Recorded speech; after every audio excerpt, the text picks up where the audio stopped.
नमस्ते, प्रणाम, हर हर महादेव। हम आप सबके छोट भाई शंकर लाल यादव भैया आज आए हुए हैं स्टूडियो, अम्बे स्टूडियो। गाना था रिकॉर्डिंग का, 3 गाना बच गया था रिकॉर्डिंग का भैया। वही रिकॉर्डिंग करने आए हुए थे। सोचे थोड़ा भाई लोगों के लिए कुछ वीडियो बना लेते हैं। भैया एक बात बतानी है आप लोगों को, बहुत ज़रूरी है। शायद आप लोगों को बहुत ज़रूरी है समझना इस बात को भी, और अपने भाई को, अपने इस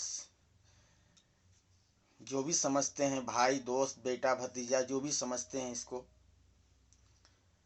दोनों हाथ जोड़ के आग्रह करता हूँ भैया आप लोगों से। एक हमारा चैनल है, बहुत अच्छे सब्सक्राइब के हो चुके हैं उस पर।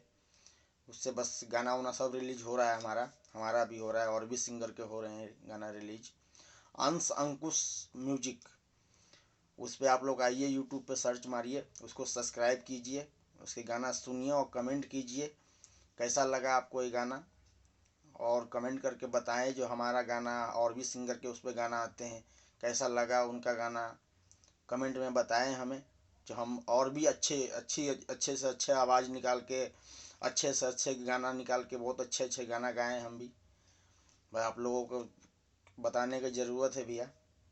अंश अंकुश म्यूजिक, ध्यान रखिएगा भैया, अंश अंकुश म्यूजिक आपका अपना चैनल है, कोई दिक्कत नहीं भैया। भाई इसको दुलार दीजिए, प्यार दीजिए, आशीर्वाद दीजिए, और यूट्यूब पे जाके अंश अंकुश म्यूजिक को इतना प्यार दीजिए, इतना प्यार दीजिए, उसको सब्सक्राइब कीजिए भैया, और गाना सुनिए उसका। हर हर महादेव।